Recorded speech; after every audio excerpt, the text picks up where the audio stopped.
आज हम fluid mechanics को स्टार्ट करने जा रहे हैं हाइड्रोलिक एंड हाइड्रोलिक मशीन्स को। तो हाइड्रोलिक एंड हाइड्रोलिक मशीन्स को फ्लूइड मैकेनिक्स के नाम से भी जाना जाता है, दोनों एक ही चीज़ है, ठीक है। तो फ्लूइड मैकेनिक्स को पढ़ते हैं सबसे पहले। तो फ्लूइड क्या होता है?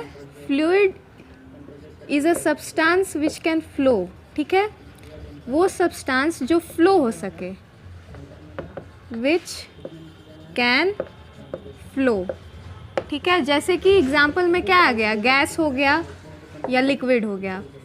और मैकेनिक्स क्या है? It is a branch of science, ये एक ऐसा ब्रांच ऑफ साइंस है which deals with study of forces and its effect, ठीक है, study of forces and its effect. और ये फोर्स किस टाइप के होते हैं? Internal force and external force, ठीक है। इसी चीज़ के स्टडी को मैकेनिक्स कहा जाता है। और फ्लूइड मैकेनिक्स को कैसे डिफाइन करेंगे हम? फ्लूइड मैकेनिक्स की जब बात करते हैं तो फ्लूइड मैकेनिक्स एक ऐसा ब्रांच ऑफ साइंस है जिसमें कि हम फोर्स को स्टडी करते हैं, किस पर? फ्लूइड पर, ठीक है। तो ये क्या है? ये फ्लूइड मैकेनिक्स है।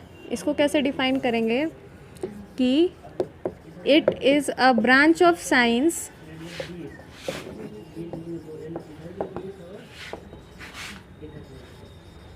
which deals with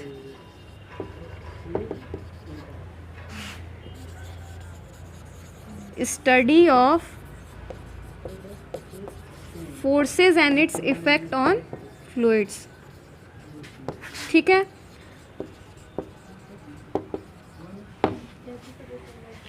इसे कहते हैं हम फ्लूइड मैकेनिक्स।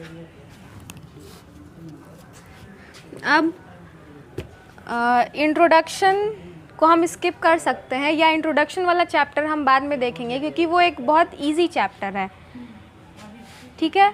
हम स्टार्ट करेंगे प्रॉपर्टीज़ ऑफ फ्लूइड से। इंट्रोडक्शन आप लोग अपने से भी कर सकते हैं या आगे चल के हम लोग बाद में उसको कवर कर लेंगे, ठीक है। तो प्रॉपर्टीज़ ऑफ फ्लूइड से स्टार्ट करते हैं।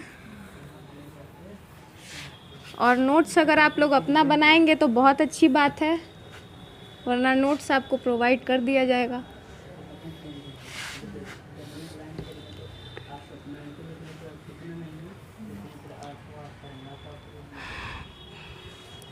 हम स्टार्ट करते हैं second chapter properties of fluid से। और फर्स्ट चैप्टर बहुत इजी चैप्टर है, आप लोग पिछले क्लास में भी पढ़े ही होंगे, उसको हम लोग बाद में देखा जाएगा, ठीक है। इस चैप्टर में न्यूमेरिकल भी आएंगे, डेफिनेशंस भी हैं, थोड़ा बहुत कॉन्सेप्ट भी है। और बढ़ते हैं आगे। तो फ्लूइड हम सबसे पहले क्या बताए थे? फ्लूइड वो सब्सटेंस होता है जो फ्लो कर सके, ठीक है। सब्सटेंस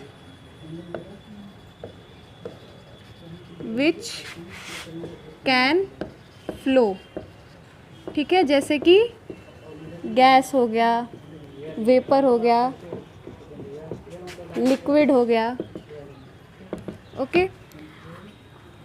इसमें सबसे पहले हम वॉल्यूम देखते हैं।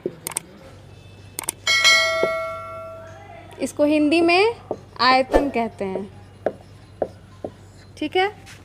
ये क्या होता है? किसी ऑब्जेक्ट द्वारा एटमॉस्फेयर में ऑक्यूपाई किए गए स्पेस को हम वॉल्यूम कहते हैं, ठीक है। किसी ऑब्जेक्ट द्वारा एटमॉस्फेयर में ऑक्यूपाई किए गए स्पेस को वॉल्यूम कहते हैं। इसका यूनिट होता है मीटर क्यूब, ठीक है। नेक्स्ट हम पढ़ेंगे डेंसिटी के बारे में। डेंसिटी क्या होता है? नंबर ऑफ मॉलिक्यूल्स जो किसी वॉल्यूम में एंटर करते हैं, ठीक है, उसको हम डेंसिटी कहते हैं। Number of molecules which enter the given volume. ठीक है, किसी वॉल्यूम में, वॉल्यूम V में कितने नंबर ऑफ मॉलिक्यूल्स एंटर हो रहे हैं, इसको हम डेंसिटी से रिप्रेजेंट करते हैं। डेंसिटी दो टाइप्स के होते हैं, एक होता है मास डेंसिटी, दूसरा होता है वेट डेंसिटी।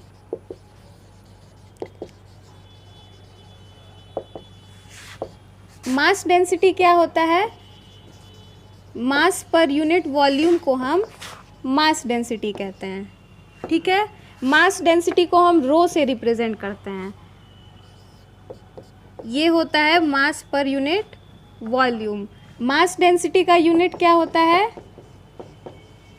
केजी पर मीटर क्यूब। वेट डेंसिटी को हम यहाँ पर देखते हैं।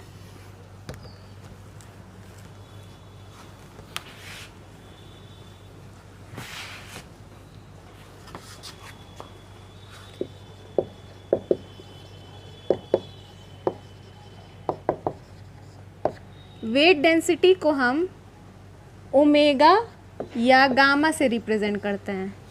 ठीक है, वेट डेंसिटी क्या होता है? वेट पर यूनिट वॉल्यूम। इसका फॉर्मूला होता है वेट अपॉन वॉल्यूम। ठीक है, अब वेट क्या होता है? m इंटू जी होता है वेट। ठीक है, तो इसको हम लोग क्या लिख सकते हैं? वेट के जगह पे m g अपॉन में v लिख सकते हैं। और ये मास अपॉन वॉल्यूम क्या है? मास अपॉन वॉल्यूम अभी हम पढ़े हैं रो है, तो ये क्या हो गया? रो g हो गया। ठीक है, एक रिलेशन ये बन गया।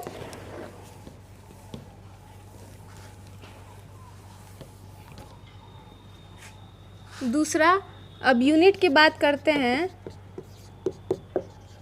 वेट का यूनिट होता है न्यूटन और वॉल्यूम का होता है मीटर क्यूब। तो वेट डेंसिटी का unit newton upon metre cube हो गया। ठीक है, और एक और यूनिट इसका हम लिख सकते हैं, जैसे एक न्यूटन किसके बराबर होता है? KG meter upon second square. जब हम इसको गामा में रखेंगे तो ये क्या हो जाएगा? KG meter second square into meter cube. ठीक है, तो ये एक मीटर कट गया, तो क्या बचा? KG meter square second square. तो दो ठे यूनिट बनता है हमारा वेट डेंसिटी का, न्यूटन अपॉन मीटर क्यूब और KG meter square, KG upon meter square second square. ठीक है, अब वेट डेंसिटी के बाद आता है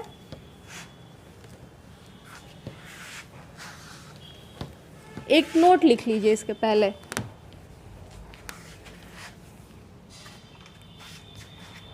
एक नोट पॉइंट लिखिएगा डेंसिटी और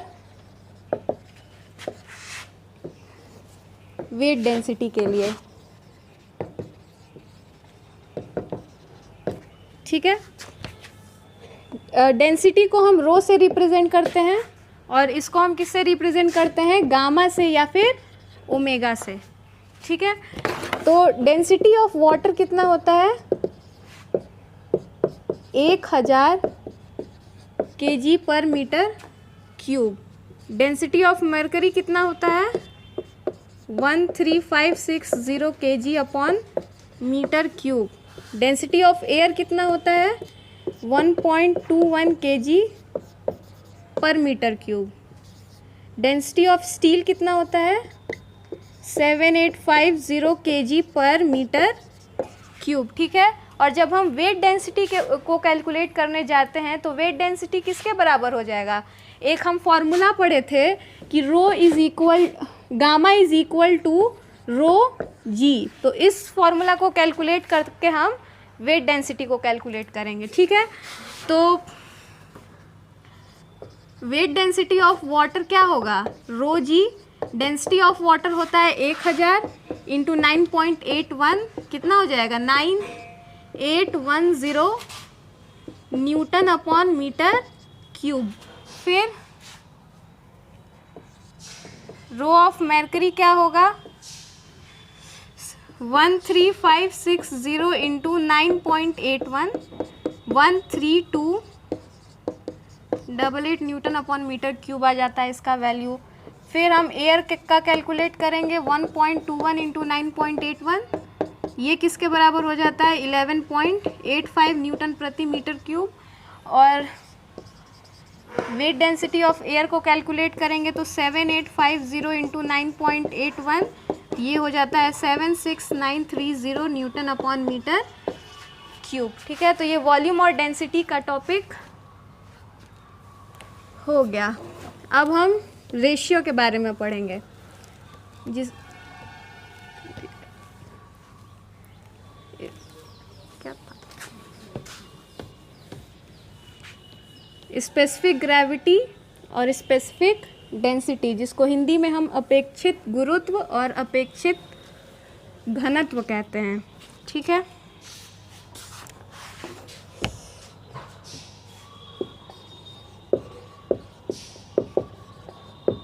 स्पेसिफिक ग्रेविटी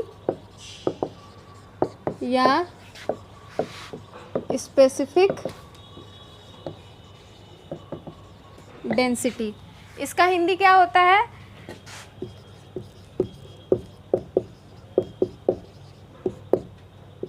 अपेक्षित गुरुत्व या अपेक्षित आयतन। ठीक है, अब ये क्या चीज़ है, it is the ratio of weight density of fluid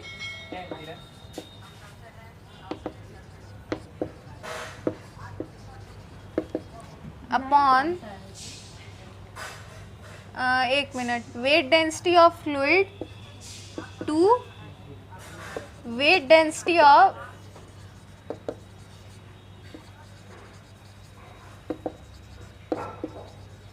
standard fluid.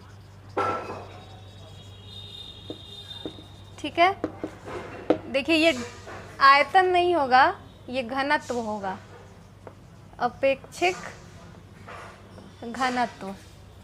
ठीक है, तो स्पेसिफिक ग्रेविटी और स्पेसिफिक डेंसिटी को हम बताए हैं कि ये रेशियो होता है वेट डेंसिटी ऑफ फ्लूइड और wait density of standard fluid में। ठीक है, तो इसको हम ऐसे लिखेंगे कि वेट डेंसिटी ऑफ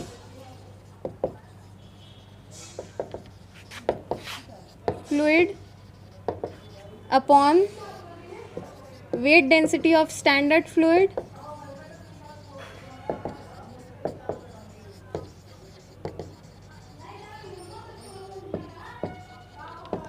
अब हम पढ़े थे कि वेट डेंसिटी, जिसको हम गामा से रिप्रेजेंट किए थे, ये क्या होता है, रो इंटू जी के बराबर होता है।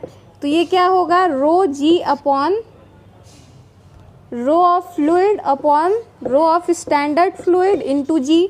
तो जी से जी कैंसिल हो गया, तो स्पेसिफिक डेंसिटी का एक और फॉर्मूला क्या बन गया, डेंसिटी ऑफ फ्लूइड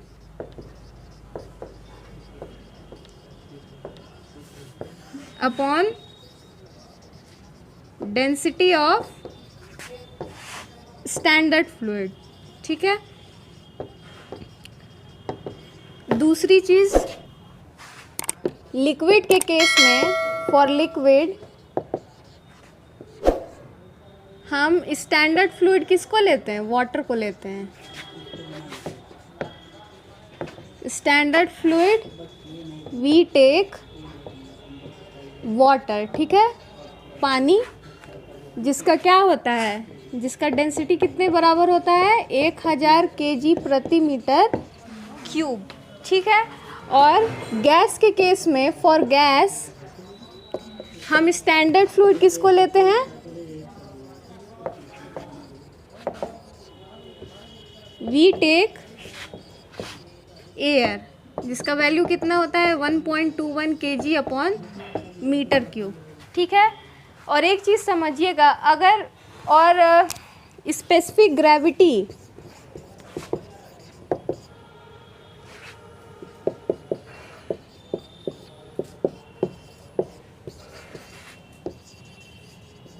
इसको भी लिख, डिनोट किससे करते हैं, एस से या जी से, ठीक है। और ये एक यूनिटलेस क्वांटिटी है, इसका कोई यूनिट नहीं होता है, क्योंकि स्पेसिफिक ग्रेविटी के फॉर्मूले में ऊपर भी डेंसिटी होता है और नीचे भी डेंसिटी होता है, इसलिए वो कट जाता है, यूनिटलेस क्वांटिटी बन जाता है, ठीक है। और इसके बाद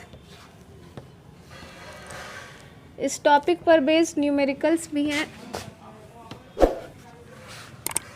स्पेसिफिक ग्रेविटी का यूज़ हम कंपेयर करने के लिए करते हैं, ठीक है। अब जैसे कि अगर लिक्विड को हम, वाटर को हम ले सकते हैं कंपेयर करने के लिए, या एयर को भी ले सकते हैं, लेकिन हम फ्लूइड मैकेनिक्स पढ़ रहे हैं, हाइड्रोलिक्स पढ़ रहे हैं, तो 99% केस में हम वाटर को कंसिडर करेंगे, ठीक है। तो अगर मान लीजिए ये ऑब्जेक्ट है, ठीक है, और इसका स्पेसिफिक ग्रेविटी जो है 1 से अधिक है, तो ये पानी में क्या करेगा, डूब जाएगा। और इसका और अगर स्पेसिफिक ग्रेविटी किसी ऑब्जेक्ट का 1 से कम होता है, जैसे 0.8 0.6 हो जाए, तो वो क्या करेगा, वो पानी के ऊपर तैरेगा, क्योंकि वो पानी से हल्का हो जाएगा, ठीक है। जैसे पेट्रोल के केस में हम देख लेंगे, तो पेट्रोल का जो स्पेसिफिक ग्रेविटी होता है 0.8 या 0.6 होता है, तो उसको अगर हम वाटर के ऊपर डालते हैं तो देखते हैं कि पेट्रोल वाटर के सरफेस पर आ जाता है, क्योंकि वो हल्का होता है। और अगर हम नेल ले लें, तो नेल क्या होता है, कटिया जिसको कहते हैं, तो वो भारी होता है, उसका स्पेसिफिक ग्रेविटी जो है वो 1 से अधिक होता है, उसको अगर हम पानी में डालेंगे तो वो उसमें डूब जाएगा। अगर हम बर्फ़ को कंसिडर करें तो उसका 1 से कम होता है, तो 1 से कम होता है तो वो क्या करेगा, वो उसके ऊपर तैरता रहता है, पानी के ऊपर तैरता रहता है, ठीक है। तो ये सब केसेस हम कंसिडर करते हैं स्पेसिफिक ग्रेविटी को कंपेयर करने के लिए, ठीक है। नेक्स्ट पॉइंट हम पढ़ेंगे स्पेसिफिक वॉल्यूम का, ठीक है। अब स्पेसिफिक वॉल्यूम को हम एक और नाम से जानते हैं, स्पेसिफिक मास वॉल्यूम, नहीं, mass volume.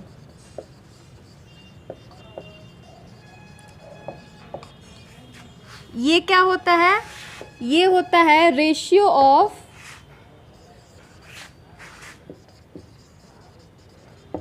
Volume is to mass, ठीक है। इसको हम लोग स्मॉल v से रिप्रेजेंट करते हैं, ठीक है। तो ये मास वॉल्यूम क्या हो जाएगा, वॉल्यूम अपॉन में मास, ठीक है। इसका यूनिट क्या हो जाएगा, मीटर क्यूब अपॉन केजी। यानी कि हम एक तरह से कह सकते हैं कि स्पेसिफिक वॉल्यूम या मास वॉल्यूम डेंसिटी के रेसिप्रोकल है, ठीक है। It is reciprocal of density. तो इससे ये कंक्लूजन ये निकल के आता है कि डेंसिटी का स्पेलिंग DENSITY, ठीक है। तो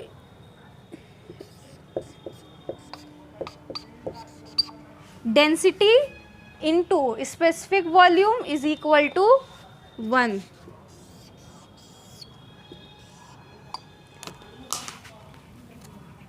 आज के लिए बस इतना ही, और आगे हम एडिशन और कोहेशन स्टार्ट करेंगे नेक्स्ट लेक्चर में। हेलो एवरीवन, कल हम जो भी कॉन्सेप्ट पढ़े थे कल की क्लास में, उस पर बेस्ड आज हम उसका न्यूमेरिकल देखेंगे, ठीक है। तो इसमें एक क्वेश्चन दिया गया है जिसमें लिखा है कि किसी लिक्विड के 100 मीटर क्यूब का द्रव्यमान, यानी कि उसका मास 50,000 kg है, तो लिक्विड का density, specific weight, specific density और स्पेसिफिक वॉल्यूम ज्ञात कीजिए, ठीक है। तो इसका वॉल्यूम दिया हुआ है 100 मीटर क्यूब और इसका मास दिया हुआ है 50,000 kg। तो इसका डेंसिटी को रो से रिप्रेजेंट करते हैं, ठीक है। तो इसका डेंसिटी क्या हो जाएगा, डेंसिटी हो जाएगा आपका मास अपॉन वॉल्यूम, यानी कि 50,000 upon 100, 500 kg per meter cube. फिर हम स्पेसिफिक वेट कैलकुलेट करेंगे। स्पेसिफिक वेट को हम वेट डेंसिटी भी कहते हैं। तो स्पेसिफिक वेट हम बताए थे, इसको हम लोग ओमेगा या गामा से रिप्रेजेंट करते थे। तो इसका वैल्यू हो जाएगा रो इंटू जी। जी का वैल्यू हम यहाँ पे 10 मीटर पर सेकेंड स्क्वायर अगर ले ले तो रो का वैल्यू है 500 इंटू जी का वैल्यू 10, तो क्या हो जाएगा 5000 न्यूटन पर मीटर क्यूब। ठीक है। नेक्स्ट दिया हुआ है आपका स्पेसिफिक डेंसिटी ज्ञात करने के लिए। तो स्पेसिफिक डेंसिटी का फॉर्मूला होता है, जिसे हम लोग एस या जी से रिप्रेजेंट करते थे, density of fluid upon density of standard fluid. और लिक्विड के केस में स्टैंडर्ड फ्लूइड हम वाटर को लेते थे। ठीक है। तो डेंसिटी ऑफ फ्लूइड अभी हम कैलकुलेट किए हैं 500, density of standard fluid water का 1000 होता है, तो ये इससे कट जाएगा, तो आ जाएगा आपका 0.5। और नेक्स्ट स्पेसिफिक वॉल्यूम,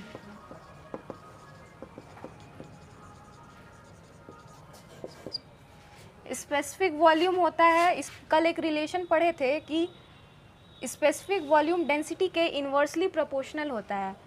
तो ये 1 अपॉन रो हो जाएगा, 1 अपॉन 500। रुकिए इसको कैलकुलेट करते हैं।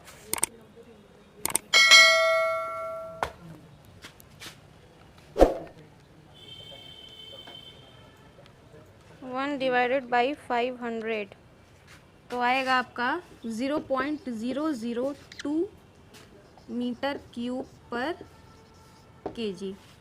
ठीक है।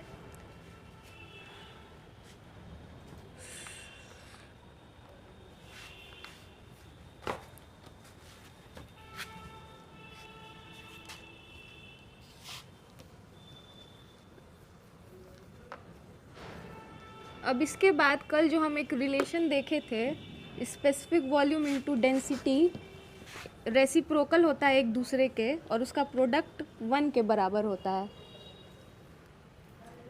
उसको आज हम प्रूफ करेंगे। स्पेसिफिक वॉल्यूम को स्मॉल v से रिप्रेजेंट किए थे और डेंसिटी को रो इज इक्वल टू 1। इस रिलेशन को हम प्रूफ करेंगे। ठीक है। तो स्पेसिफिक वॉल्यूम क्या होता था, वॉल्यूम अपॉन मास। ठीक है। और डेंसिटी क्या होता था, मास अपॉन वॉल्यूम। इसका अगर हम यूनिट लिखने जाएं तो ये मीटर क्यूब अपॉन केजी होगा, और इसका यूनिट होगा केजी अपॉन मीटर क्यूब। तो ये कट जाएगा और आ जाएगा वैल्यू 1। तो इसीलिए स्पेसिफिक वॉल्यूम इनटू डेंसिटी का रिलेशन एक दूसरे के रेसिप्रोकल है, तो उसका प्रोडक्ट 1 आ गया। ठीक है। इसके बाद कल जैसा हम बोले थे वैसे स्टार्ट करेंगे कोहेशन और एडहेशन, यानी कि संसंजन और आसंजन को स्टार्ट करेंगे। ठीक है। तो कोहेशन को हम संसंजन कहते हैं। ठीक। मान लीजिए कि जैसे ये एक ऑब्जेक्ट है और ये इसके मॉलिक्यूल्स हैं। ठीक है। यानी कि ये इसके कण हैं और ये एक ऑब्जेक्ट है। ठीक है। तो ये मॉलिक्यूल और ये मॉलिक्यूल एक दूसरे पर जो फोर्स लगाता है, इसी को हम फोर्स ऑफ कोहेसिव फोर्स कहते हैं। ठीक है। यानी कि एक ही पदार्थ के, एक ही सब्सटेंस के अलग अलग मॉलिक्यूल्स, एक ही सब्सटेंस के जो मॉलिक्यूल्स होते हैं जो एक दूसरे पर जो फोर्स लगाते हैं, उसी को हम कोहेसिव फोर्स कहते हैं। ठीक है। यानी वाटर और वाटर मॉलिक्यूल्स के बीच में जो फोर्स लग रहा है वो कौन सा फोर्स है, फोर्स ऑफ कोहेजन। मरकरी और मरकरी के बीच में जो फोर्स लग रहा है, इनके मॉलिक्यूल्स के बीच में जो फोर्स लग रहा है वो कौन सा फोर्स है, फोर्स ऑफ कोहेजन है। ठीक है। अब इसके बाद हम पढ़ेंगे एडहेसिव फोर्स को, एडहेशन को। एडहेशन यानी कि आसंजन हम पढ़ेंगे। ठीक है। एडहेशन को हम आसंजन के नाम से जानते हैं। ठीक है, तो आसंजन क्या होता है? आसंजन आसंजन में दो अलग अलग पदार्थ दिए जाते हैं और उनके बीच में जो फोर्स ऑफ अट्रैक्शन लगता है उसको हम लोग एडहेसिव फोर्स या आसंजन कहते हैं। ठीक है, जैसे मान लीजिए ये एक ऑब्जेक्ट हो गया, ये दूसरा ऑब्जेक्ट हो गया, तो ये दोनों जिस फोर्स से एक दूसरे को अट्रैक्ट करेंगे इसको हम लोग एडहेसिव फोर्स कहेंगे। इन दोनों के बीच में जो फोर्स ऑफ अट्रैक्शन लग रहा है ये एडहेसिव फोर्स लग रहा है। जैसे अगर हम एग्जांपल लें ग्लास का, ठीक है, ग्लास और वाटर, ठीक है, मान लीजिए इसमें पानी भरा है, तो जब पानी को हम ग्लास में डालते हैं तो पानी ग्लास से चिपक जाता है। वो किस चीज़ का एग्जाम्पल है? फोर्स एडहेशन का एग्जाम्पल है, यानी आसंजन का एग्जाम्पल है। यानी कि वाटर मॉलिक्यूल्स और इस ग्लास में कौन सा फोर्स लग रहा है? Force of adhesion. ठीक है, एडहेशन फोर्स लग रहा है। और अगर हम मरकरी को लें और उसको एक ग्लास ट्यूब में डालें तो मरकरी जो होता है वो ग्लास से नहीं चिपकता है। क्यों? क्योंकि उसमें जो एडहेसिव फोर्स होता है, एक मरकरी और ग्लास जो दो अलग अलग सब्सटेंस है, तो इन दोनों में फोर्स ऑफ अट्रैक्शन होता है और मरकरी जो मॉलिक्यूल है इन दोनों में भी फोर्स ऑफ अट्रैक्शन होगा, जिसको हम लोग कहते हैं कोहेसिव फोर्स। ठीक है, तो अगर हम मरकरी के केस में कंसिडर करते हैं तो फोर्स ऑफ कोहेसिव फोर्स जो होता है Hg के केस में वो एडहेसिव फोर्स से अधिक होता है, जिसके वजह से मरकरी के मॉलिक्यूल्स एक दूसरे से ज़्यादा फोर्स से चिपके रहते हैं और वो ग्लास से नहीं चिपकते। क्यों? क्योंकि उसमें एडहेसिव फोर्स कम रहता है कोहेसिव फोर्स से कंपेयर करने पर। ठीक है, तो ये एक एग्जांपल हो गया इसका।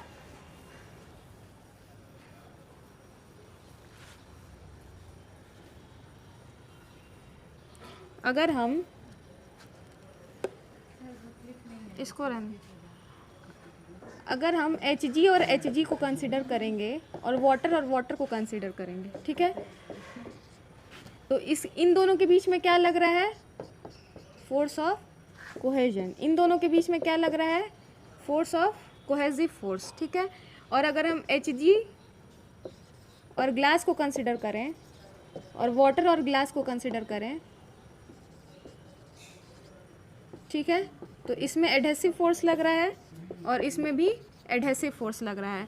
अगर हम मरकरी को ग्लास में डालते हैं तो वो ग्लास से नहीं चिपकता, जबकि हम वाटर को ग्लास में डालते हैं तो वो पानी जो होता है वो ग्लास से चिपक जाता है। क्यों? क्योंकि उसमें एडहेसिव फोर्स अधिक होता है Hg के कंपैरिजन में। ठीक है, और अगर Hg का जो कोहेसिव फोर्स होता है वो अधिक होता है वाटर के कंपैरिजन में। ठीक है, इसीलिए Hg और Hg को मॉलिक्यूल्स जो होते हैं वो उनके मॉलिक्यूल्स के बीच में फोर्स ऑफ अट्रैक्शन अधिक होता है वाटर के कंपैरिजन में। तो ये हम एक नोट पॉइंट में एंटर कर सकते हैं। ठीक है, और इसके बाद नेक्स्ट हम पढ़ेंगे प्रेशर। प्रेशर तो आप लोग पहले भी पढ़े होंगे, जिसको हम हिंदी में दाब कहते हैं। ठीक है, प्रेशर यानी दाब। ठीक है, प्रेशर दाब क्या होता है? यूनिट एरिया पर लगाए गए बल यानी फोर्स को दाब कहते हैं। ठीक है, यानी अगर किसी ऑब्जेक्ट का यूनिट एरिया ए है, ठीक है, अगर किसी ऑब्जेक्ट का यूनिट एरिया ए है, उस पर अगर फोर्स F लग रहा है तो हम कह सकते हैं कि उसका जो प्रेशर या प्रेशर इंटेंसिटी क्या होगा?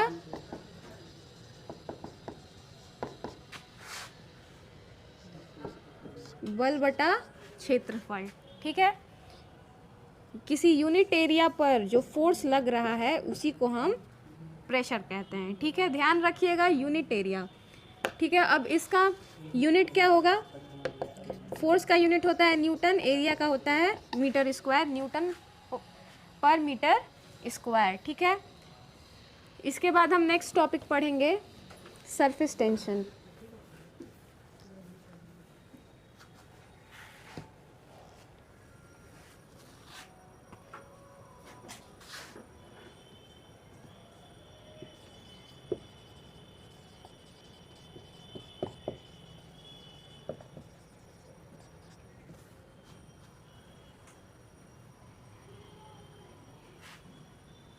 मान लीजिए ये एक कंटेनर है, ठीक है, इसमें लिक्विड भरा हुआ है और इसका एक पॉइंट हम कंसिडर करते हैं ए, यहाँ पे बी, और यहाँ पे एक पॉइंट हम कंसिडर कर लेते हैं सी, ठीक है। अब पॉइंट ए पर चारों तरफ से फोर्स लग रहे हैं, पॉइंट बी पर चारों तरफ से फोर्स लग रहे हैं, लेकिन इस पॉइंट ए और पॉइंट बी पर सिर्फ वाटर मॉलिक्यूल्स के फोर्स लग रहे हैं, सिर्फ पानी के कण के फोर्स लग रहे हैं ए और पे और बी पर, ठीक है। तो इसका चारों तरफ से इसके फोर्स लग रहे हैं, तो इसका नेट फोर्स क्या हो जाएगा, पॉइंट ए और बी पर चारों तरफ से फोर्स लगने के कारण इस पर जो नेट फोर्स होगा वो 0 हो जाएगा।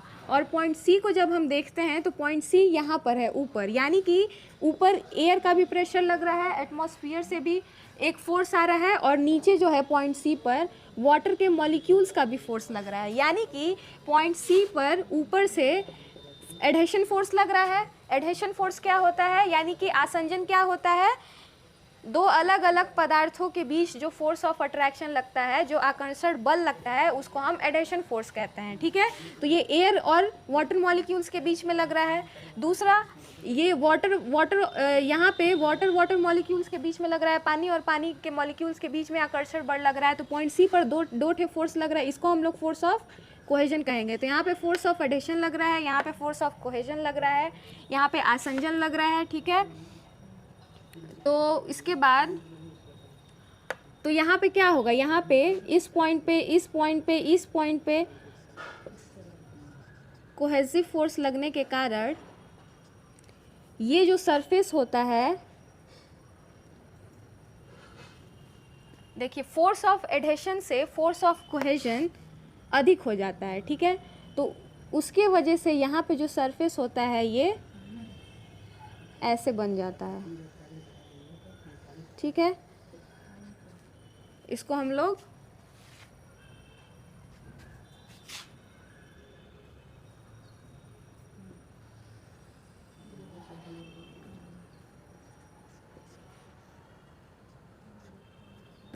कॉनकेव सरफेस कहते हैं, ठीक है। ये इसलिए होता है क्योंकि फोर्स ऑफ कोहेजन, ठीक है, सेम मॉलिक्यूल्स के बीच में जो फोर्स लग रहा है वो एडहेसिव फोर्स से अधिक है, इसलिए यहाँ पे ये जो सरफेस होता है ये ऐसे चेंज हो जाता है, ठीक है। और दूसरा चीज़ अगर हम देखेंगे, मान लीजिए अगर बारिश हो रही है तो हम देखते हैं कि बारिश का बूंद जब गिरता है तो वो स्फेरिकल शेप में हो जाता है या गोलाकार में। तो वो क्यों होता है, वो भी सरफेस टेंशन के वजह से होता है, ठीक है। तो ये तो मेन सरफेस टेंशन का जो डेफिनेशन है उसको हम ऐसे लिखते हैं कि एकांत लंबाई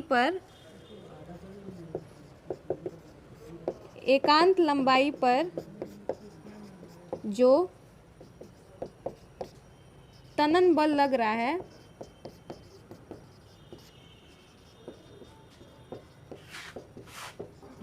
उसे ही सरफेस टेंशन कहते हैं, ठीक है। और सरफेस टेंशन के बाद हम नेक्स्ट पढ़ेंगे कैपिलरी एक्शन। अब हम कैपिलरी एक्शन को पढ़ेंगे, जिसको हम लोग हिंदी में केशिकत्व कहते हैं, ठीक है। तो कैपिलरी एक्शन क्या होता है, इसमें हम लोग 6 mm या उससे भी कम डाया का ट्यूब लेते हैं, ठीक है। उसको हम लोग लिक्विड से भरे कंटेनर में या बर्तन में डुबाते हैं, और उससे क्या होता है कि एडहेशन और कोहेजन फोर्स के कारण उसका जो नॉर्मल सरफेस सतह होता है वो या तो ऊपर उठ जाता है या तो नीचे गिर जाता है, ठीक है। तो हम उसको देखते हैं एग्जाम्पल के तौर पे। मान लीजिए अगर पानी ले लें, वाटर का केस कंसिडर करें, ठीक है। तो पानी में हम देखते हैं कि चिपकने का गुण होता है। अगर पानी को अगर हम ग्लास में डालेंगे तो वो ग्लास से चिपक जाता है, यानी कि उसमें एडहेशन फोर्स का गुण होता है, फोर्स ऑफ एडहेशन का गुण होता है। एडहेशन फोर्स क्या होता है, दो अलग अलग पदार्थों के मध्य लगने वाले फोर्स को हम फोर्स ऑफ एडहेशन कहते हैं, ठीक है। तो एडहेशन फोर्स होने के कारण ये जो सरफेस होता है, पानी का सरफेस ग्लास से चिपकना चाहता है तो ये थोड़ा थोड़ा ऊपर उठता है, हमें उतना समझ में नहीं आता है देखेंगे तो, लेकिन ये थोड़ा थोड़ा ऊपर उठता है ग्लास में वाटर को डालने पर, पानी को डालने पर, ठीक है। एडहेसिव फोर्स के कारण ये ग्लास से चिपकता है, ठीक है। तो ये थोड़ा ऊपर उठ जाता है, इसी को हम लोग कैपिलरी एक्शन कहते हैं। दूसरा, अगर हम मरकरी का केस कंसिडर करें, मान लीजिए ये एक कंटेनर है,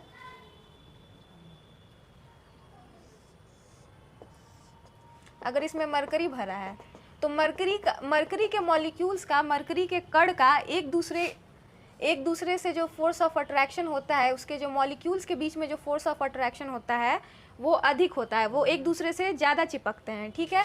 तो उसके वजह से क्या होता है कि ये नॉर्मल सरफेस से थोड़ा नीचे चला जाता है, ठीक है।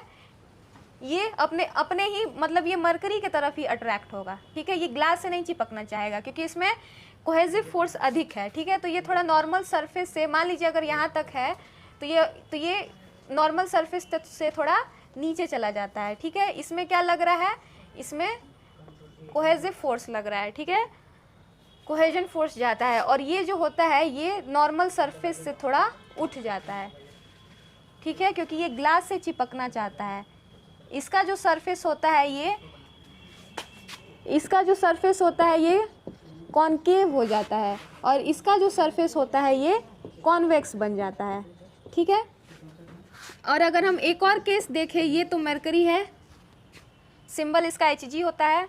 एक और केस अगर हम देखें, मान लीजिए सिल्वर, तो सिल्वर पे कोई कैपिलरी एक्शन नहीं होता है। इसमें अगर ट्यूब को डुबाएंगे सिल्वर में, Ag में, इसका सिंबल Ag होता है, तो इसमें कोई परिवर्तन, कोई चेंज नहीं होगा, ठीक है। तो इसी चीज़ को हम लोग कैपिलरी एक्शन बोलते हैं। यानी 6 mm तक या उससे कम डाया वाले ट्यूब को जब लिक्विड से भरे बर्तन में डुबोते हैं तो वो अपने नॉर्मल सरफेस से, नॉर्मल सतह से, जिस सतह पर है उससे या तो ऊपर उठता है या तो नीचे जाता है। इसी को हम लोग कहते हैं कैपिलरी एक्शन, ठीक है।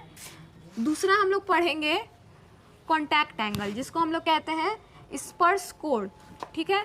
तो देखिएगा, ये जो है, रुकिए,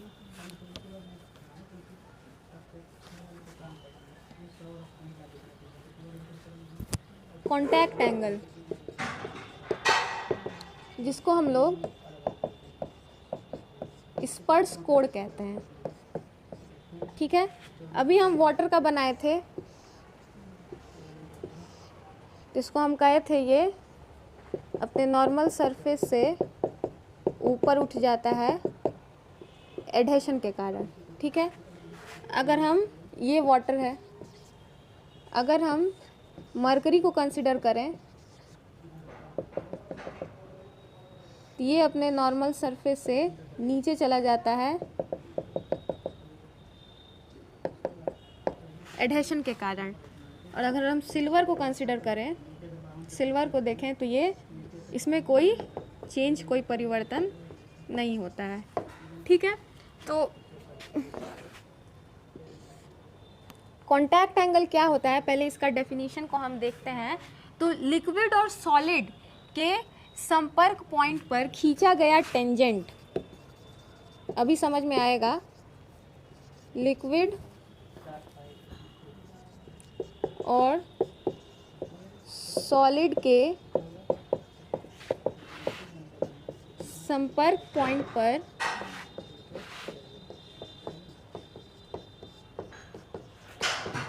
खींचा गया टेंजेंट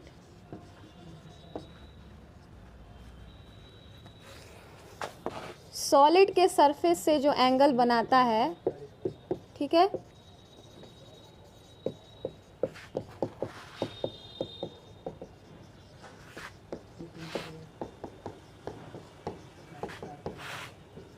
उसे हम कॉन्टैक्ट एंगल कहते हैं, ठीक है। अब इस केस में कॉन्टैक्ट एंगल क्या होगा, मान लीजिए ये इसका ट्यूब है, ये इसका इतने सरफेस से ये उठा, ठीक है, इससे ये कॉनकेव सरफेस बनाया, तो ये सॉलिड और लिक्विड के मध्य टेंजेंट खींचने पर ये जो एंगल बन रहा है इसको हम कॉन्टैक्ट एंगल कहेंगे। Hg के केस में देखें, ये वाटर का केस था, Hg के अगर केस में देखें, ठीक है, तो लिक्विड और सॉलिड के मध्य कॉन्टैक्ट एंगल जो बन रहा है टेंजेंट खींचने पर, इसको हम लोग क्या कहते हैं? कॉन्टैक्ट एंगल कहते हैं। और इसको कंसिडर करें तो ये तो उठता ही नहीं है। इसमें जो होता है, इसमें थीटा जो होता है वो लेस देन 90 डिग्री होता है, ठीक है। देखिए 90 से कम है। इसमें जो होता है इसमें ग्रेटर देन 90 डिग्री होगा। ये यहीं पे लिख देते हैं, चलिए। इसमें 90 डिग्री से कम है और इसमें थीटा कितना होगा? 0 डिग्री, ठीक है। ये नहीं उठेगा सिल्वर के केस में। उल्टा हो गया क्या? ये मरकरी है और ये सिल्वर है, ठीक है। अब दूसरी चीज़,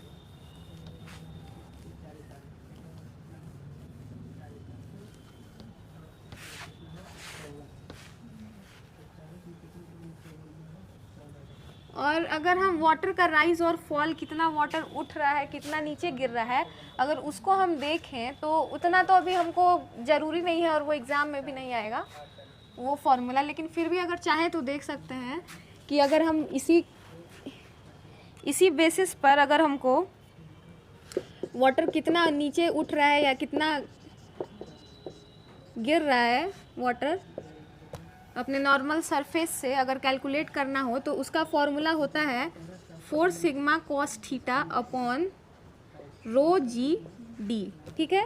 ये हम अपने लिए या कहते हैं एक्स्ट्रा ज्ञान के लिए रख सकते हैं, जिसमें सिग्मा क्या होता है? Surface tension. रो क्या होता है? डेंसिटी। जी क्या होता है? ग्रेविटी का वैल्यू। और डी क्या होता है? डाया ऑफ ट्यूब, ठीक है। डाया ऑफ ट्यूब हमेशा याद रखिएगा, बहुत छोटा लेते हैं, 6 mm से भी 6 या 6 से कम लेंगे, ठीक है।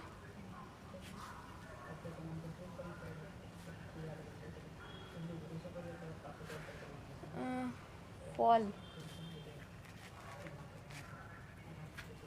इसके बाद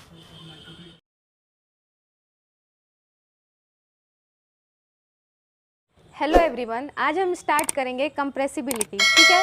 कंप्रेसिबिलिटी को हम लोग संपीड्यता कहते हैं। तो कंप्रेसिबिलिटी क्या होता है? जैसे अगर किसी ऑब्जेक्ट पर या किसी पदार्थ पर हम जब प्रेशर लगाते हैं तो उसका वॉल्यूम चेंज होता है या उसकी डेंसिटी चेंज होती है, ठीक है। इसी को हम लोग कहते हैं संपीड्यता यानी कंप्रेसिबिलिटी। जैसे अगर गैस को मान ले, गैस पर अगर हम प्रेशर को बढ़ाएंगे तो क्या होगा? उसका वॉल्यूम डिक्रीज़ होगा, ठीक है। उसके डेंसिटी में भी चेंज होगा, उसका डेंसिटी बढ़ेगा वॉल्यूम डिक्रीज़ होने के साथ साथ। तो ये एक कंप्रेसिबल मटेरियल है, ठीक है। अगर लिक्विड को देखें तो लिक्विड एक इनकम्प्रेसिबल मटेरियल है, उसमें प्रेशर को चेंज करने का कोई उतना इफेक्ट नहीं पड़ता है। तो कंप्रेसिबिलिटी क्या होता है? कंप्रेसिबिलिटी होता है कि अगर हम किसी ऑब्जेक्ट पर प्रेशर लगा रहे हैं तो उसका वॉल्यूम या उसका डेंसिटी चेंज हो रहा है और उसी को हम लोग कंप्रेसिबिलिटी कहते हैं, ठीक है। तो आइए देखते हैं कंप्रेसिबिलिटी को।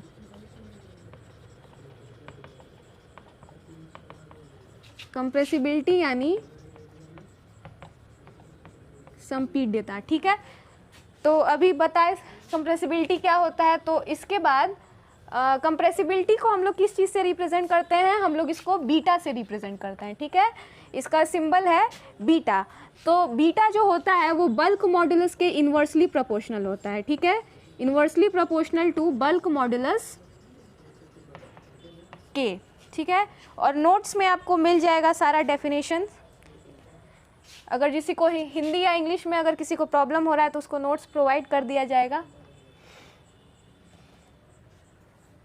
दूसरा चीज़,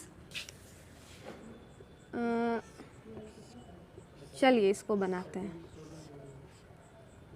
मान लीजिए अगर इस पे प्रेशर लग रहा है P1, गैस है ये, ठीक है। इसमें गैस भरा हुआ है। अगर हम P1 इनिशियल प्रेशर लग रहा है, पहले से P1 लग रहा है, अगर हम इस प्रेशर P1 को बढ़ाते हैं, ठीक है, प्रेशर P1 को बढ़ाएंगे तो क्या होगा? ये गैस है तो गैस एक कंप्रेसिबल मटेरियल है, तो प्रेशर को बढ़ाने से क्या होगा? ये इसका वॉल्यूम डिक्रीज होने लगेगा, ठीक है। तो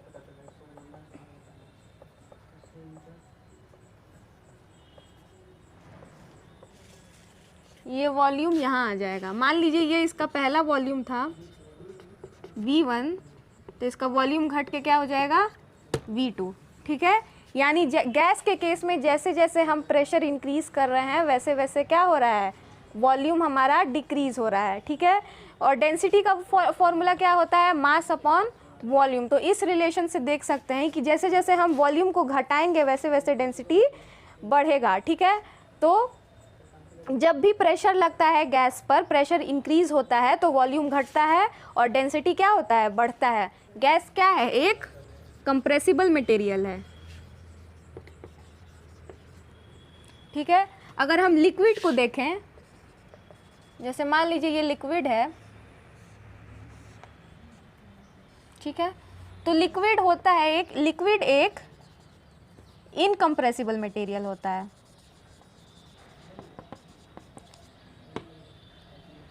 ठीक है। तो मान लीजिए अगर इसमें लिक्विड भरा है तो इसमें प्रेशर को बढ़ाने का या घटाने का उतना कोई इफेक्ट नहीं पड़ता है, क्योंकि लिक्विड क्या होता है, ये इनकम्प्रेसिबल मटेरियल होता है, ठीक है। तो प्रेशर बढ़ाने पर वॉल्यूम कांस्टेंट रहता है। तो वॉल्यूम अगर कांस्टेंट रहता है तो डेंसिटी पर भी इफेक्ट नहीं पड़ेगा, ठीक है। डेंसिटी भी इसमें क्या हो जाएगा, कांस्टेंट हो जाएगा। अब दूसरा चीज़, बल्क मॉडुलस होता है इसके इन्वर्सली प्रोपोर्शनल। तो इसके बीच में रिलेशन देखते हैं।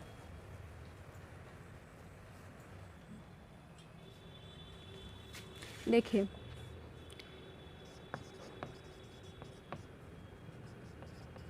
बल्क मॉडुलस के इसका फॉर्मूला होता है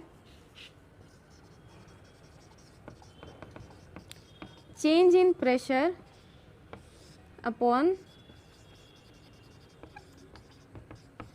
वॉल्यूमेट्रिक स्ट्रेन। तो प्रेशर में चेंज कितना हुआ, P2 माइनस P1, और वॉल्यूम कितना चेंज हुआ, वॉल्यूमेट्रिक स्ट्रेन क्या होता है, change in volume upon original volume. तो वॉल्यूम में चेंज कितना हो रहा है, V2 minus V1 upon V1, ठीक है। ये होता है बल्क मॉडुलस।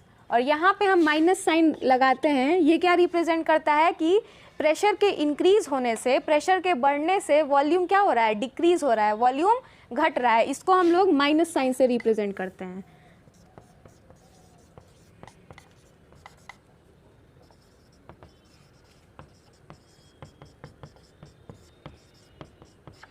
माइनस साइन दर्शाता है कि प्रेशर इंक्रीज होने से वॉल्यूम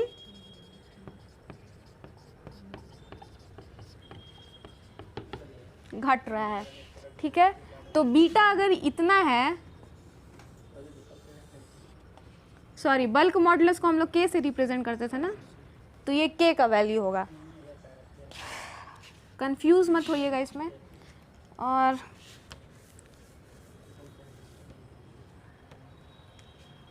तो ये कंप्रेसिबिलिटी कितना हो जाएगा, कंप्रेसिबिलिटी हो जाएगा 1 अपॉन, इसका रेसिप्रोकल कर देंगे,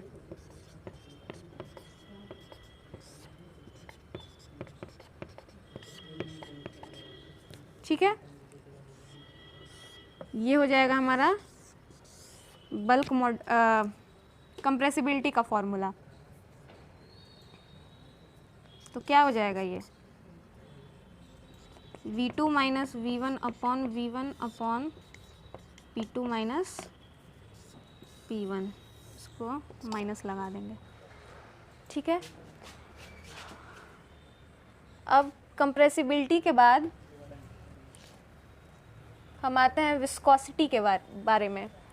तो विस्कोसिटी क्या होता है, एक तरह का ये फ्रिक्शन है।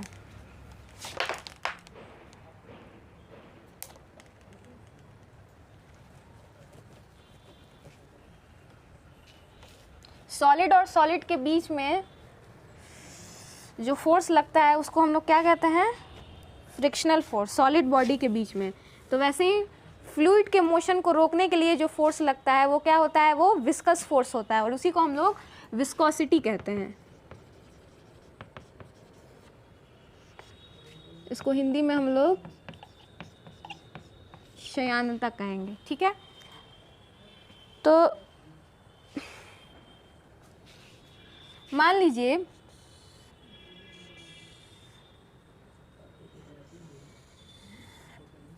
ये एक स्टैटिक प्लेट है, ठीक है,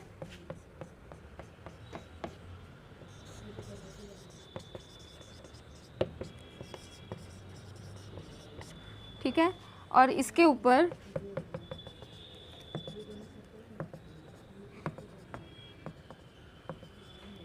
इसको मान लेते हैं हम लोग ये कई सारे लेयर का बना है,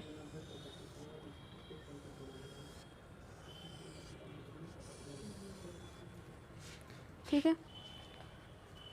तो विस्कोसिटी जो होता है लिक्विड को हम विभिन्न परतों का बना हुआ मानते हैं, ठीक है। तो एक परत दूसरे परत का फिसलने में विरोध करता है, जैसे उसका मोशन जो हो रहा है, लिक्विड का मोशन, एक लेयर जो उसका मोशन कर रहा है तो उसके नीचे वाला लेयर उसके मोशन को अपोज करेगा, उसके मोशन में रेजिस्टेंस लाएगा, ठीक है। इसी को हम लोग कहते हैं विस्कोसिटी, ठीक है। अगर ये मान लीजिए ये स्टैटिक प्लेट है तो इसके नीचे वाला जो होता है, नीचे वाले मॉलिक्यूल का जो वेलोसिटी होता है, इसको हम लोग ज़ीरो, ये ज़ीरो होता है, सबसे कम होता है, ये होता है नो स्लिप कंडीशन। और जैसे जैसे हम आगे बढ़ते हैं लिक्विड के लिए ऊपर जैसे जैसे जाते हैं वैसे वो वेलोसिटी क्या होता है, इंक्रीज होता रहता है। ये वेलोसिटी इस वाले से ये वेलोसिटी ज़्यादा रहेगा, फिर इसके ऊपर जाएंगे तो फिर वेलोसिटी इंक्रीज होगा, फिर वेलोसिटी और इंक्रीज होगा, फिर इसके ऊपर वाले लेयर का और वेलोसिटी इंक्रीज होगा, फिर जो सबसे टॉप मोस्ट लेयर रहता है, सबसे ऊपर वाला लेयर, उसका वेलोसिटी सबसे अधिक रहता है। और जैसे जैसे हम नीचे आते हैं वेलोसिटी डिक्रीज होने लगता है और यहाँ स्टैटिक प्लेट पे वेलोसिटी क्या हो जाता है, ज़ीरो हो जाता है, ठीक है। तो तो किन्हीं दो लेयर, मान लीजिए इन दोनों के दो लेयर के बीच का डिस्टेंस dy मान लेते हैं। तो अगर ये v1 है और ये v2 है तो ये लेयर जो मोशन कर रहा है उसके नीचे वाला लेयर इसके मोशन को अपोज करता है, इसी को हम लोग विस्कोसिटी कहते हैं। यानी और जिस फोर्स से वो मोशन का अपोजिशन हो रहा है, जिस फोर्स से मोशन को रोका जा रहा है, उस फोर्स को हम लोग क्या कहेंगे, विस्कस फोर्स कहेंगे,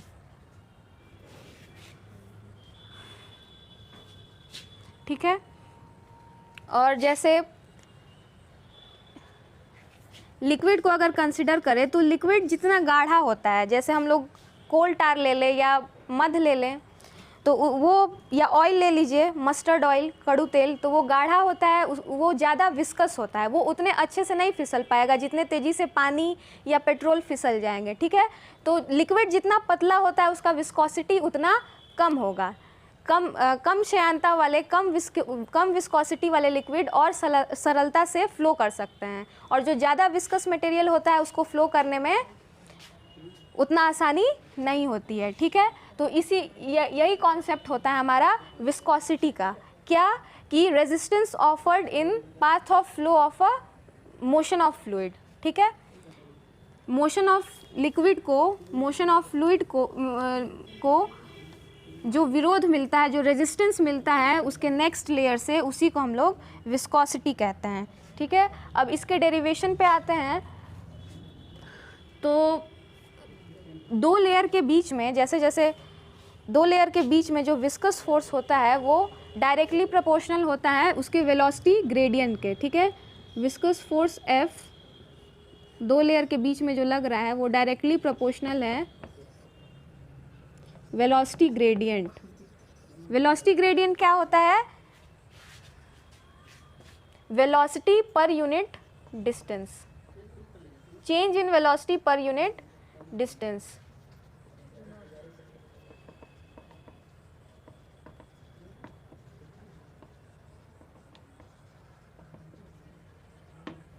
ठीक है। और ये विस्कस फोर्स उसके क्रॉस सेक्शनल एरिया के भी डायरेक्टली प्रोपोर्शनल होता है। अब डायरेक्टली प्रोपोर्शनल साइन हटाते हैं तो हम एक कांस्टेंट इसमें डालते हैं म्यू, ठीक है। अब इसके बाद फोर्स एरिया नीचे आ जाएगा, म्यू dv अपॉन में dy, ठीक है। अब पिछले क्लास में आप लोग पढ़े होंगे फोर्स अपॉन एरिया, ये क्या होता है, स्ट्रेस होता है, लेकिन यहाँ पे शियर स्ट्रेस लग रहा है। शियर स्ट्रेस क्या होता है, अगर किसी ऑब्जेक्ट में पैरेलली जब फोर्स लगता है टेंजेंशियली तो उसको हम लोग शियर स्ट्रेस कहते हैं, ठीक है। लिक्विड के केस में भी देखिए, अगर ये लेयर है लिक्विड का बहुत सारा, तो फोर्स कैसे लग रहा है, फोर्स पैरेलली लग रहा है, जो भी फोर्स है वो हमारा पैरेलली लग रहा है अगर लिक्विड इस साइड बह रहा है तो, ठीक है, पैरेलल में ही लग रहा है, तो इसलिए यहाँ पे फोर्स अपॉन एरिया हमारा शियर स्ट्रेस हो जाता है। शियर स्ट्रेस को हम लोग टाउ से रिप्रेजेंट करते हैं, ठीक है। ये क्या है, ये शियर स्ट्रेस है, ये हो जाता है म्यू डी वी अपॉन में डी वाई, ठीक है। अब इसको हम लोग इसका नेम नोट करते हैं। टाउ क्या है हमारा यहाँ पे, शियर स्ट्रेस है। म्यू को हम लोग क्या कहते हैं, डायनेमिक विस्कोसिटी,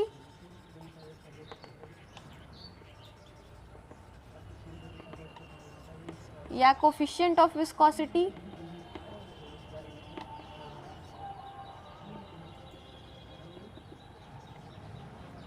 एफ फोर्स होता है विस्कस फोर्स,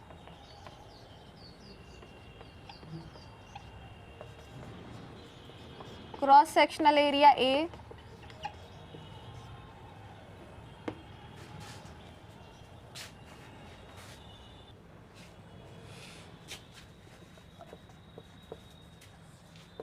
और ये D V upon D Y हमारा वेलोसिटी ग्रेडियंट है, ठीक है। तो ये हमारा विस्कोसिटी का फॉर्मूला यहाँ से आ गया।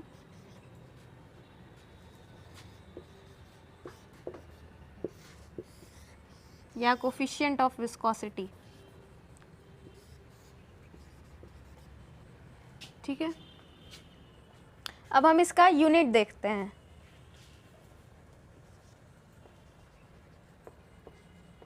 या चलिए स्टार्ट।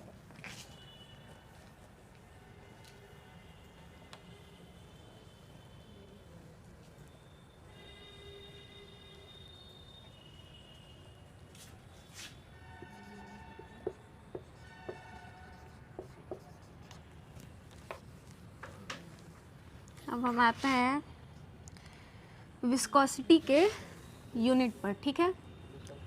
तो ये शियर स्ट्रेस है, फोर्स अपॉन एरिया, तो फोर्स न्यूटन अपॉन एरिया का मीटर स्क्वायर हो जाएगा। डी वाई क्या है, डिस्टेंस है, डिस्टेंस का मीटर हो जाएगा, इनटू मीटर, ठीक है। फिर डीवी का क्या होगा, डीवी का होगा वेलोसिटी, डिस्टेंस अपॉन टाइम, यानी कि मीटर पर सेकेंड। तो ये newton upon meter square into meter into 1 upon meter into second, ठीक है। मीटर से मीटर कट गया, क्या आया, newton upon meter square second. और ये न्यूटन अपॉन मीटर स्क्वायर किसके बराबर होता है, पास्कल। तो ये क्या हो गया, एक और बन गया यूनिट इसका, पास्कल सेकेंड विस्कोसिटी का, ठीक है।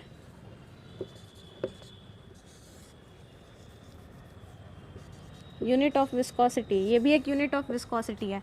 अब इसका एमकेएस सिस्टम में यूनिट देखेंगे हम, newton upon meter square into second. तो क्या हो जाएगा, न्यूटन को हम लोग क्या लिख सकते हैं, केजी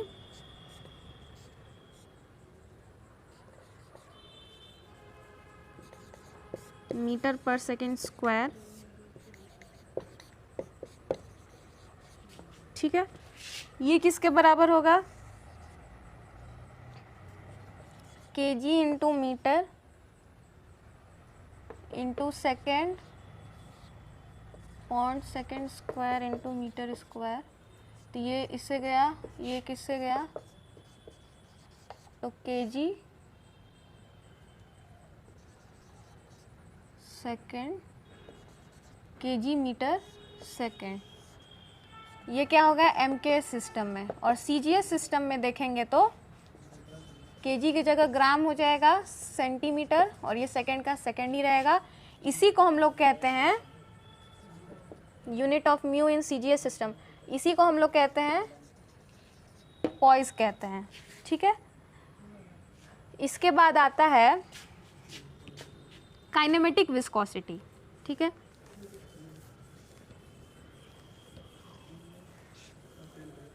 यानी कि निरपेक्ष सयानता।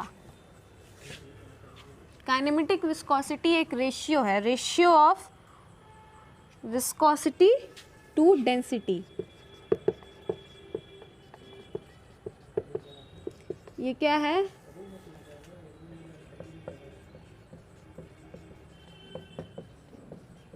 निरपेक्ष सयानता, ठीक है। क्या है ये?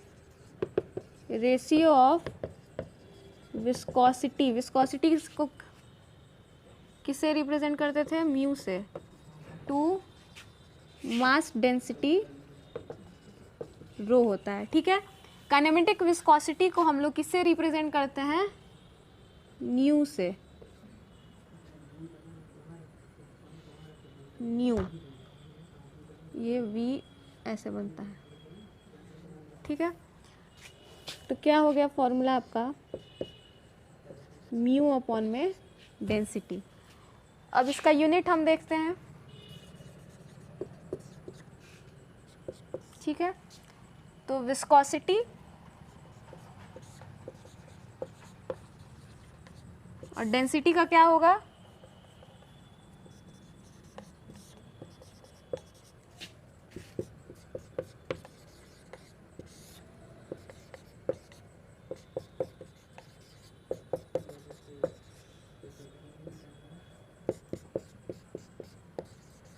Newton second meter. एक और चीज़ हो सकता है, न्यूटन को हम लोग क्या लिख सकते हैं?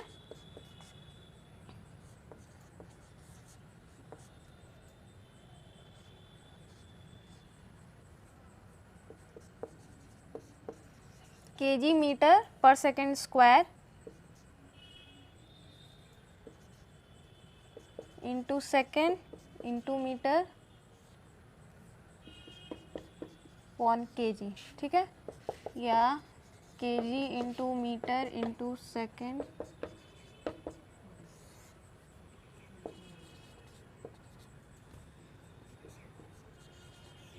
तो क्या हो गया? ये केजी से केजी गया, एक सेकंड से एक सेकंड गया, तो क्या हो गया? मीटर स्क्वायर अपॉन में सेकंड। ये है एमकेएस सिस्टम में।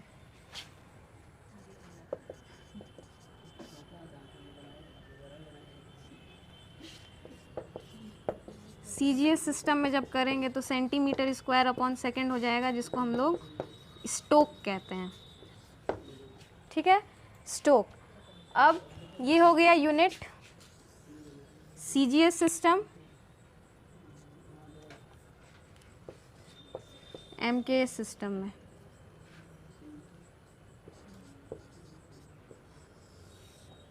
ठीक है। अब इसके आगे हमको पढ़ना है वेपर प्रेशर।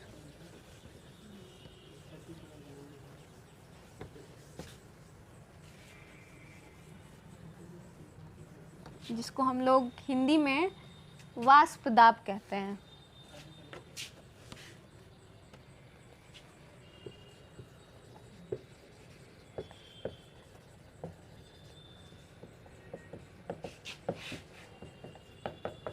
वाष्प दाब क्या होता है? मान लीजिए अगर एक कंटेनर ले रहे हैं हम, ठीक, क्लोज्ड कंटेनर, अगर इसमें लिक्विड भरा हुआ है, नॉर्मल कंडीशन में किसी भी लिक्विड को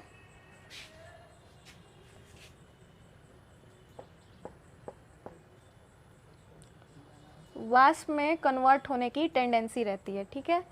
तो क्लोज कंटेनर में अगर लिक्विड भरा हुआ है तो यहाँ पे वाष्प प्रेजेंट होगा, वेपर प्रेजेंट होंगे, ठीक है। तो ये वेपर जो इस लिक्विड के सरफेस पे जो प्रेशर लगाता है, इसी को हम लोग कहते हैं वेपर प्रेशर या वाष्प दाब।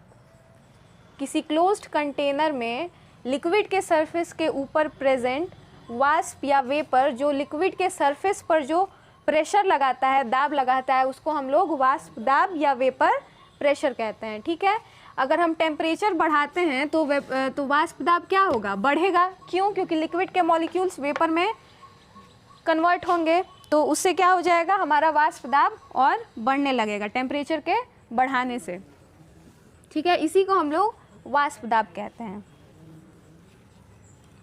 अब हम लोग ऐसे ही और सारा इफेक्ट देखेंगे, जैसे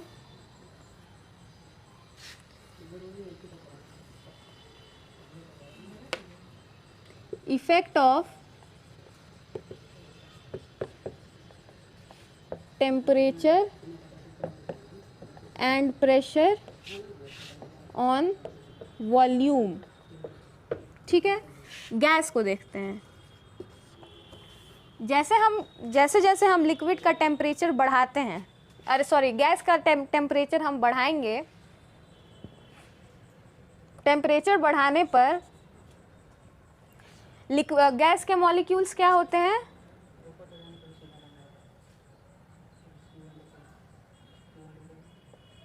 गैस के मॉलिक्यूल्स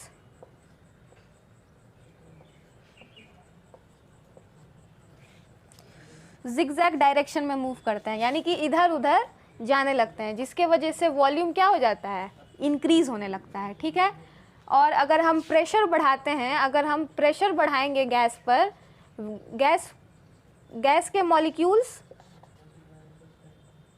प्रेशर बढ़ाने पर क्या होता है, गैस के मॉलिक्यूल्स पास आ जाते हैं। ठीक है, जिसके वजह से क्या होता है, वॉल्यूम घट जाता है गैस के केस में। ठीक है, टेम्परेचर और प्रेशर का इफेक्ट। लेकिन लिक्विड को अगर हम देखें तो लिक्विड क्या है, एक इनकम्प्रेसिबल मटेरियल है, यानी कि इस पर प्रेशर का कोई उतना इफेक्ट नहीं पड़ता है।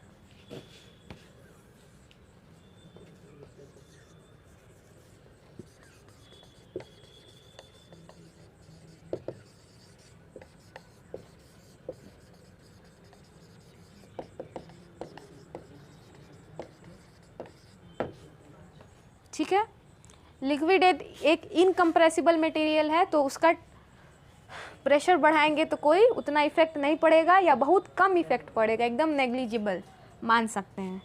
ठीक है, वॉल्यूम में कोई चेंज नहीं आता है इस पर।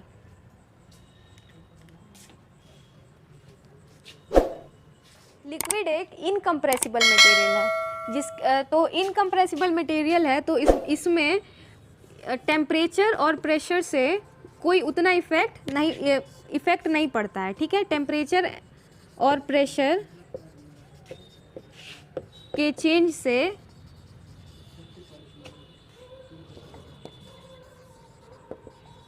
नेग्लिजिबल इफेक्ट होता है। हिंदी में लिखे तो बहुत कम प्रभाव पड़ता है।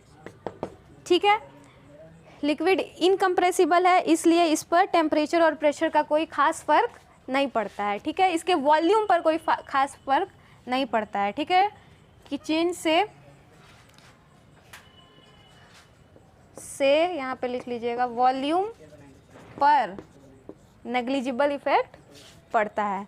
ठीक है, अब दूसरा चीज़ हम लोग देखेंगे, विस्कोसिटी के केस में देखते हैं, लिक्विड पर और गैस पर।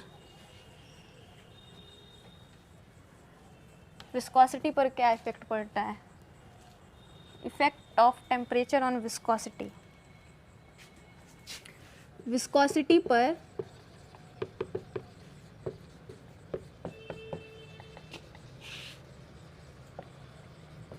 टेम्परेचर का इफेक्ट। ठीक है, अगर हम लिक्विड को देखें, कोहेसिव और एडहेसिव फोर्स पढ़े थे हम लोग। कोहेसिव फोर्स क्या होता है, जो एक ही पदार्थ के सेम मॉलिक्यूल्स के बीच में जो फोर्स लगता है उसको हम लोग कोहेसिव फोर्स कहते हैं, संसंजन। और एडहेसिव क्या होता है, जो दो अलग पदार्थ के बीच में जो फोर्स ऑफ अट्रैक्शन लगता है उसको हम लोग फोर्स ऑफ एडहेशन कहते हैं, आसंजन। ठीक है, तो लिक्विड का जब हम टेम्परेचर बढ़ाते हैं, टेम्परेचर जब हम बढ़ाएंगे लिक्विड के केस में, तो उसका मॉलिक्यूल क्या होगा, लिक्विड का मॉलिक्यूल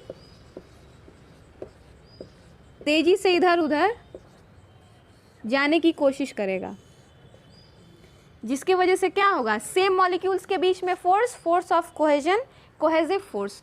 तो ये दूर दूर मॉलिक्यूल्स जाएंगे तो इनका कोहेसिव फोर्स क्या होगा, डिक्रीज होगा। ठीक है, कोहेसिव फोर्स जो है वो डिक्रीज होगा, टेम्परेचर के इंक्रीज होने से फोर्स ऑफ कोहेजन डिक्रीज होगा, जिसके वजह से क्या हो जाता है, विस्कोसिटी कम हो जाता है, इसका विस्कोसिटी कम हो जाएगा।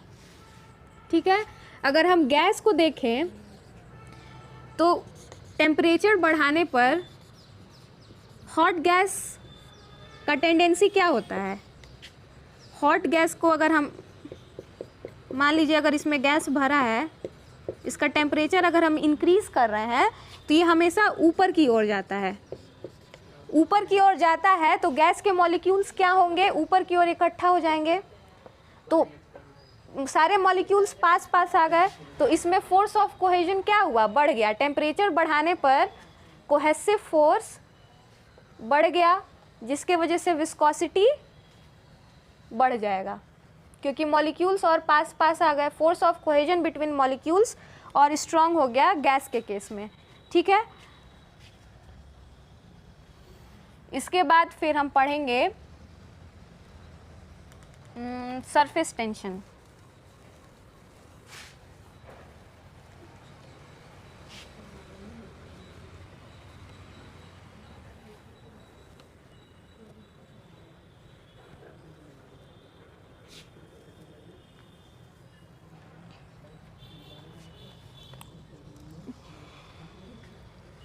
सरफेस टेंशन पर इफेक्ट,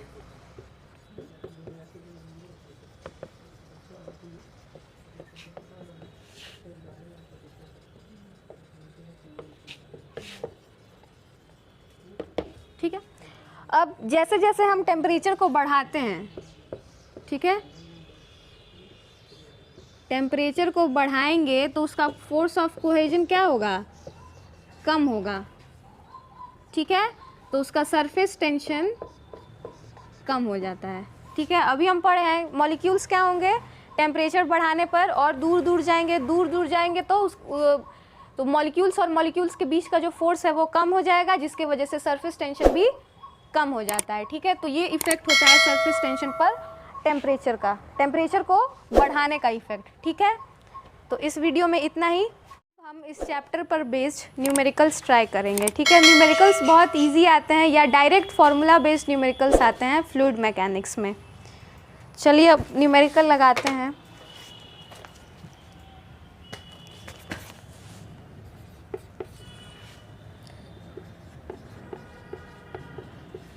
पाँच 5000 kg ऑयल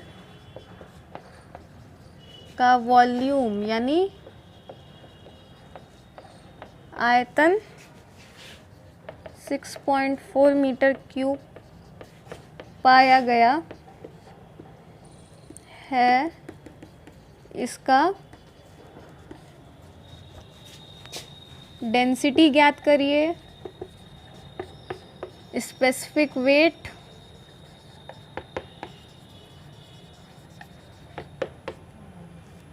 इसके बाद स्पेसिफिक ग्रेविटी। ठीक है, चलिए लगाते हैं इसको।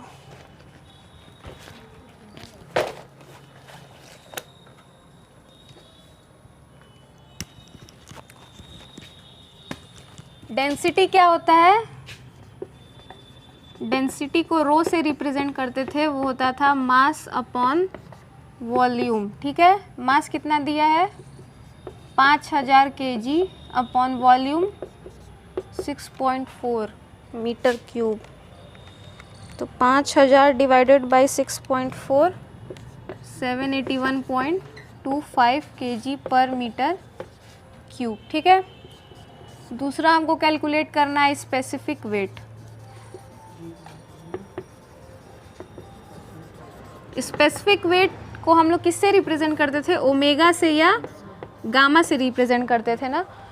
तो स्पेसिफिक वेट एक रिलेशन पढ़े थे कि gamma is equal to rho into g, उसी फॉर्मूला का यूज़ करेंगे। रो अभी कैलकुलेट किए हैं 781.25 इंटू जी कितना, जी हम लोग 9.81 ले लेते हैं, ठीक है।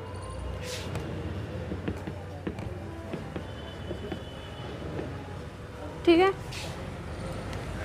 तो 781.25 इंटू 9.81 कितना आ गया, 7664.06 न्यूटन पर मीटर क्यूब, ठीक है। दूसरा स्पेसिफिक ग्रेविटी,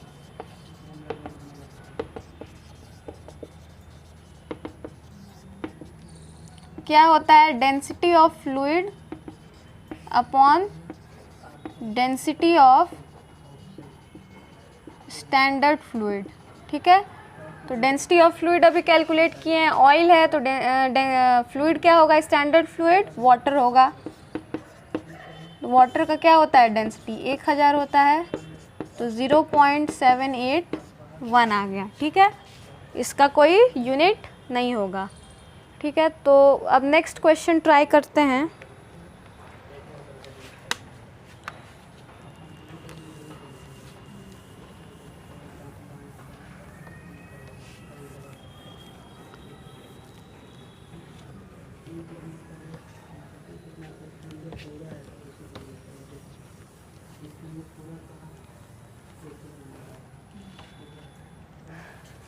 चलिए,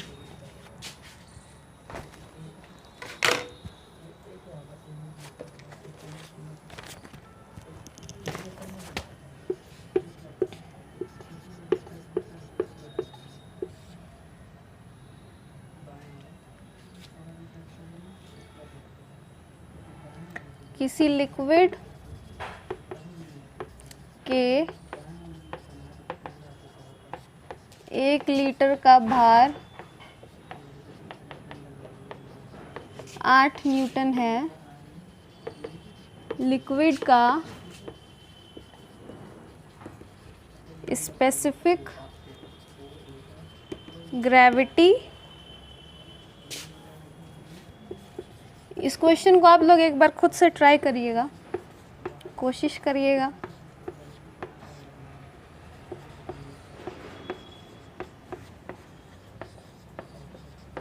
पानी का स्पेसिफिक वेट 9.81 किलो न्यूटन प्रति मीटर क्यूब है, ठीक है। चलिए,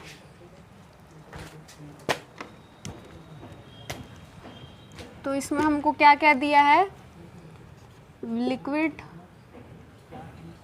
वेट दिया है, इस बार 8 न्यूटन है, वॉल्यूम 1 लीटर, ठीक है। तो हम लोग इसका क्या निकालते हैं,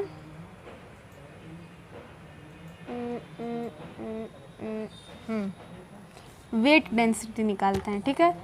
1 लीटर 10⁻³ मीटर क्यूब के बराबर होता है, 10⁻⁻6 सेंटीमीटर क्यूब के बराबर होता है, ठीक है। तो हम कैलकुलेट करते हैं सबसे पहले वेट डेंसिटी। वेट डेंसिटी को हम लोग रो या ओमेगा से रिप्रेजेंट करते थे। ये क्या होता है, वेट अपॉन वॉल्यूम। वेट दिया हुआ है 8 न्यूटन अपॉन मीटर क्यूब को जब लीटर में कन्वर्ट करेंगे यहाँ पे 10⁻³ आ जाएगा। जब ये ऊपर जाएगा तो कितना हो जाएगा, 8000 न्यूटन प्रति मीटर क्यूब, ठीक है। दूसरा क्या कैलकुलेट करना है हमको, लिक्विड का स्पेसिफिक ग्रेविटी, ठीक है। स्पेसिफिक ग्रेविटी ऑफ लिक्विड, जिसको हम लोग किससे, एस या जी से रिप्रेजेंट करते थे, ठीक है। ये क्या होता है, specific weight of fluid upon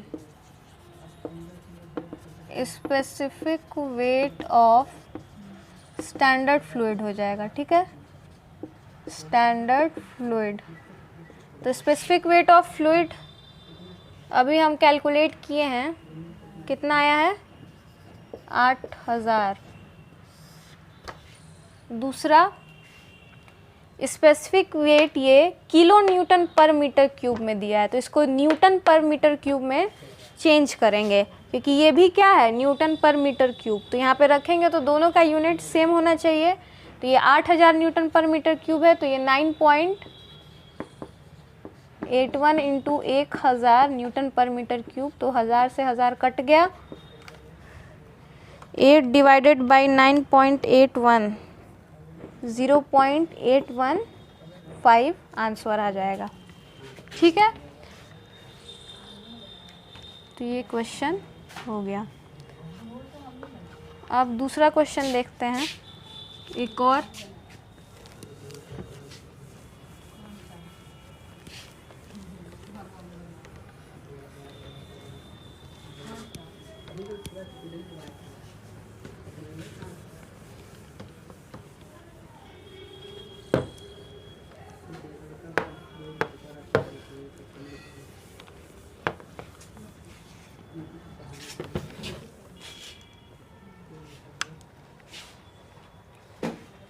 चलिए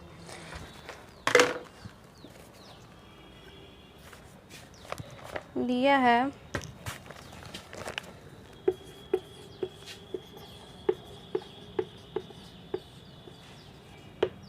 किसी ऑयल के 5 मीटर क्यूब का मास 4200 kg है, तो स्पेसिफिक ग्रेविटी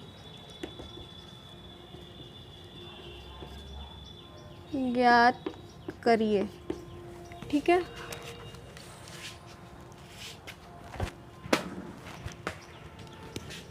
मास दिया हुआ है,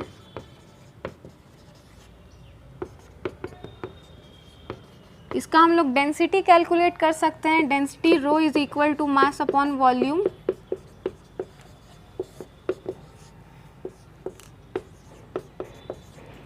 आठ 840, ठीक है। अब स्पेसिफिक ग्रेविटी,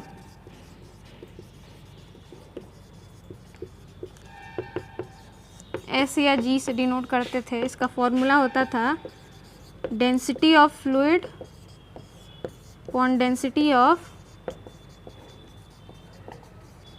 स्टैंडर्ड फ्लूइड। इसको यहाँ लिख देते हैं। डेंसिटी ऑफ फ्लूइड 840 है। Density of standard fluid, oil है तो लिक्विड वाटर को लेंगे तो 0.840 आ जाएगा। ये हमारा स्पेसिफिक ग्रेविटी, ठीक है। और नेक्स्ट लेक्चर में हम एक नया चैप्टर स्टार्ट करेंगे।